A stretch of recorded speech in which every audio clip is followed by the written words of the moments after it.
Good afternoon and thanks for joining us. I'm Hayden Balgavy filling in for Journey Taylor today. Meteorologist Simone Thomas is here on this Monday afternoon. Simone, it is a beautiful day outside. Been very nice to take a drive, but unfortunately things are going to change this week. Things are changing this week, but before we harp on the bad news, we'll kind of take advantage of the good news right now. Fairly sunny, a few passing clouds across the northeastern half of the state. At the top of the lunch hour, we are starting to break into those lower 70s. 71 right now in the capital city, as well as Hot Springs, 72 in Pine Bluff, Searcy and Clinton just a little bit to our north, 70 on the dot in Conway and Russellville. Now, by this afternoon, looking to see upper 70s, maybe even a few places flirting with the 80-degree mark to our south, but that sunshine sticking around. I feel like if you didn't take advantage of the weekend, you definitely need to take advantage of the day because things are changing by tomorrow. In fact, we have a flood watch in effect for southern Arkansas. It was issued this morning, but it's going to be in effect from Tuesday morning to Wednesday morning. Now, this does include the central Arkansas counties of Clark County, Dallas County over to Cleveland, Lincoln County, and then to our south, Drew County, Bradley County, Calhoun, and Ouachita. We'll talk more about why this flood watch is in effect and what you need to know for the rest of the week in your 7-day outlook. Happening now, jury selection is underway in the sex trafficking and racketeering trial of Sean Diddy Combs. The entertainment mogul has been in custody since September on federal charges to which he has pleaded not guilty. Jared Hill has the very latest from New York.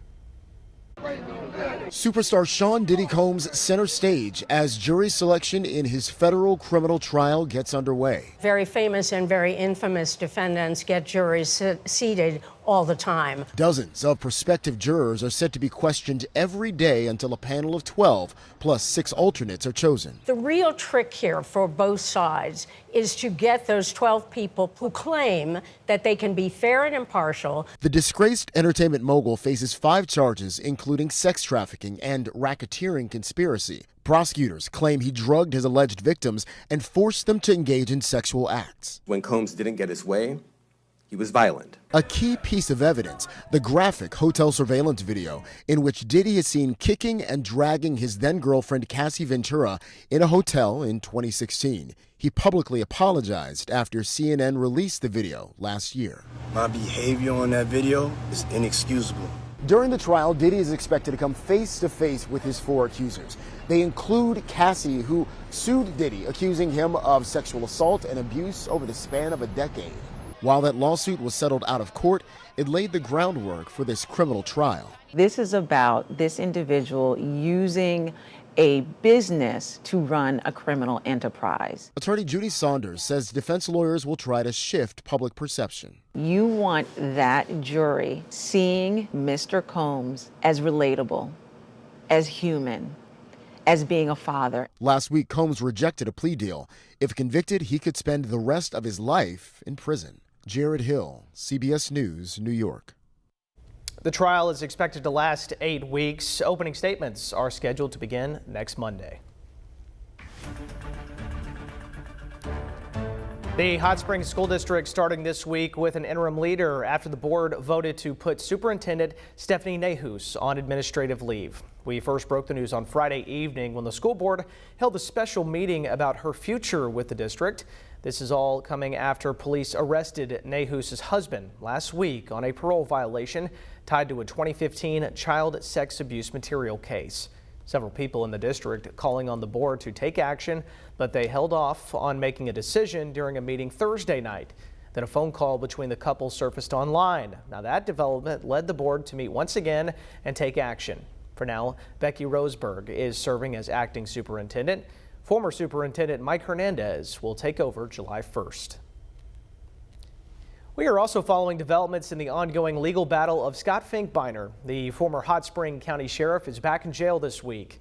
His arrest comes less than 3 months after he pled not guilty, to lying to federal investigators about a drug sting operation. Now, according to the FBI, he's being held on a warrant the trial judge issued last Thursday.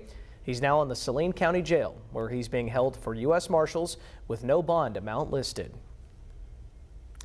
The owner of a now closed nursing home company will spend the next 4 years in prison. Before his arrest, Joseph Schwartz ran Skyline Healthcare. Now, the company operated more than 20 facilities across Arkansas before the state stepped in 2018 after workers went unpaid and conditions for residents deteriorated. Schwartz was later convicted of a $38 million tax fraud scheme involving nursing homes in 11 states. He'll now have to serve 3 years in a federal prison and then another year in a state prison, as well as pay close to $2 million in restitutions. In other news this morning, the movie industry is the next focus of President Donald Trump's tariff threats. The idea is just one of the many floated by the president over the weekend. In an interview with NBC's Meet the Press, President Trump made controversial comments about upholding the Constitution and due process. They come as his administration faces court battles over its mass deportation actions. The president also talked about reopening and expanding Alcatraz and said he is looking at authorizing the Department of Commerce and U.S. trade representatives to slap a 100% tariff on all movies produced in foreign lands.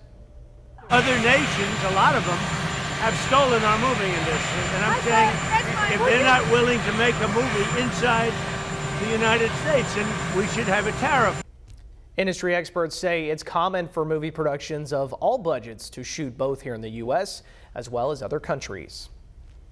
Meanwhile, we are tracking a major development in the Middle East where Israel officials have told the Associated Press that a new plan has been approved to seize all the territory in Gaza and then occupy it indefinitely.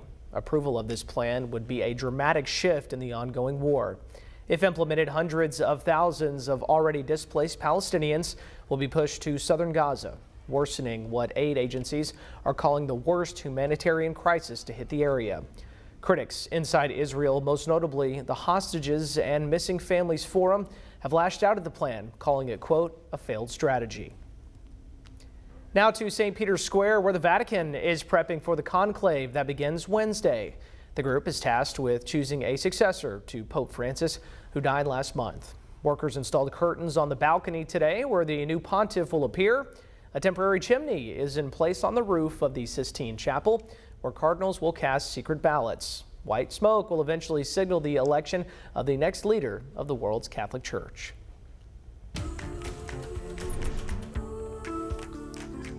Tomorrow is the last day you can get on a plane or enter some federal buildings without a real ID. So pay attention. The Real ID program was plagued by decades of delays.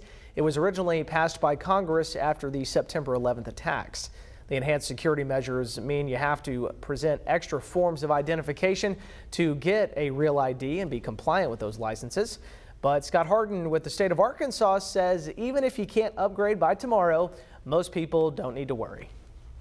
After May 7th, you can still get a real ID. You can still walk into any revenue office across the state. We have 134 of them and obtain a real ID. And that will be the case for years to come. But beginning May 7th, if you do want to board an aircraft or enter a federal building or even a nuclear power property, you're going to have a real ID. Now, if you are traveling this week or in the coming weeks and you haven't gotten the new ID, expect delays, additional screenings, and you could even be turned away from TSA security checkpoints. We have all the details on the additional documents you'll need to make sure you are real ID compliant on our website, thv11.com. Later today, the city of Little Rock is hosting another Mobile City Hall event. It's all part of an initiative pushed by Mayor Frank Scott Jr. The event gives people living across the city a chance to take care of things like paying tickets, applying for jobs, asking questions, raising concerns, and much more without having to go to City Hall directly to do it. It starts at 5 p.m. at St. Mark Baptist Church on West 12th Street.